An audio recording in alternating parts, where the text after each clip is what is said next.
Are you there, God? It's me, Margaret Movie Review, a sweet little slice of a film. Are you there, God? It's me, Margaret Review. All of the women find their answers in Are You There, God? It's me, Margaret. They just take different routes to it. It may not be a scintillating journey, but it's one that carries the warmth of you and me.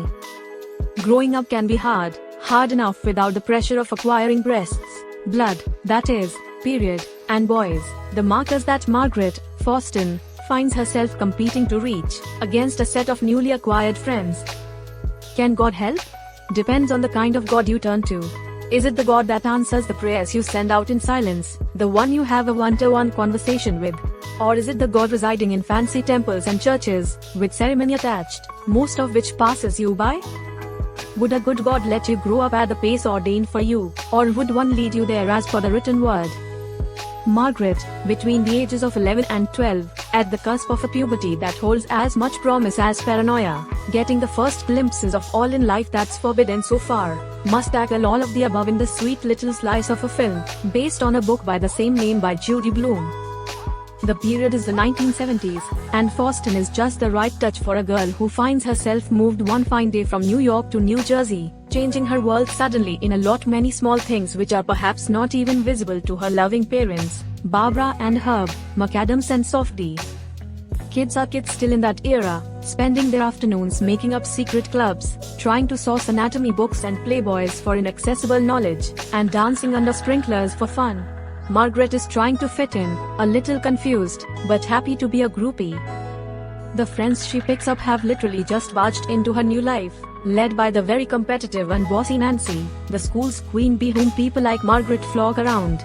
However, in one of the film's many nice touches, Nancy, an effective Graham, is really just a child at heart, not capable of real malice, and who is terrified when the periods she has been longing to have finally arrive when she is out having dinner at a restaurant.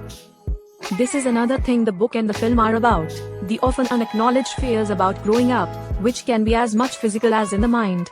The coming of womanhood and what it means for a little girl, and the little girl's mother having a moment on the other side of the door, is among the film's most moving scenes.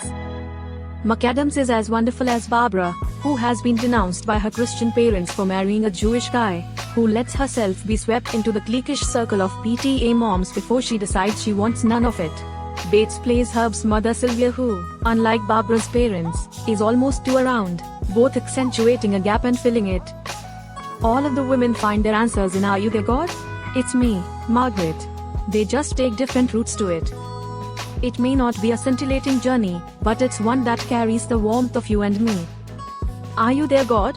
It's me, Margaret movie director, Kelly Fremon Craig. Are you there, God? It's me, Margaret movie cast, Abby Ryder Fortson, Rachel McAdams, Benny Softy, Kathy Bates, L. Graham. Are you there, God?